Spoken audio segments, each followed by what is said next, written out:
السلام علیکم ناظرین۔ کسی ایک تاجر کے پاس ایک گدھا تھا جس پر وہ مال لاد کر کاروبار کرتا تھا۔ ایک بار تاجر نے سنا کہ ساحل سمندر پر سستا نمک بک رہا ہے، چنانچہ تاجر وہاں گیا اور نمک خریدا، اپنے گدھے پر لادا اور پھر واپس گھر آنے کا ارادہ کیا۔ راستے میں ایک ندی تھی، وہاں سے گزر ہوا تو ٹھوکر کی وجہ سے گدھا پانی کے اندر گر گیا۔ نمک پانی کے اندر گھل جانے کے بعد بہہ گیا۔ تب گدھے نے خود کو بہت ہلکا محسوس کیا کیونکہ آدھے سے زیادہ نمک بہہ چکا تھا۔ کنارے پر پہنچا تو پھر گدھا تیزی کے ساتھ گھر پہنچا۔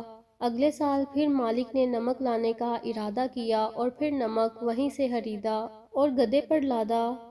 گدھے کا اس بار ندی سے گزر ہوا تو منجدار میں آ کر جان بوجھ کر بیٹھ گیا۔ تمام نمک گھل کر پانی میں بہہ گیا۔ اب مالک نے دل میں کہا، اے گدھے، اگر اسی طرح کی نادانی و شرارت کرو گے تو یاد رکھنا مصیبت سے دو چار ہونا پڑے گا۔ تاجر نے کہا، مجھے بھی ایسے داؤ آتے ہیں، اس سے نقصان اٹھاؤ گے؟ اب کی بار تاجر نے یوں کیا کہ روئی گدھے پر لادی، اتنی روئی جتنا اس میں نمک بھرتا تھا۔ گدھا جب دریا کے درمیان بیٹھا تو وہ نادان دھوکہ کھا چکا تھا۔ اب کی بار گدھا اٹھا تو روئی تر ہو کر 2 گنا بوجھ بن چکی تھی، جس کی وجہ سے اس سے چلنا بھی محال ہو گیا۔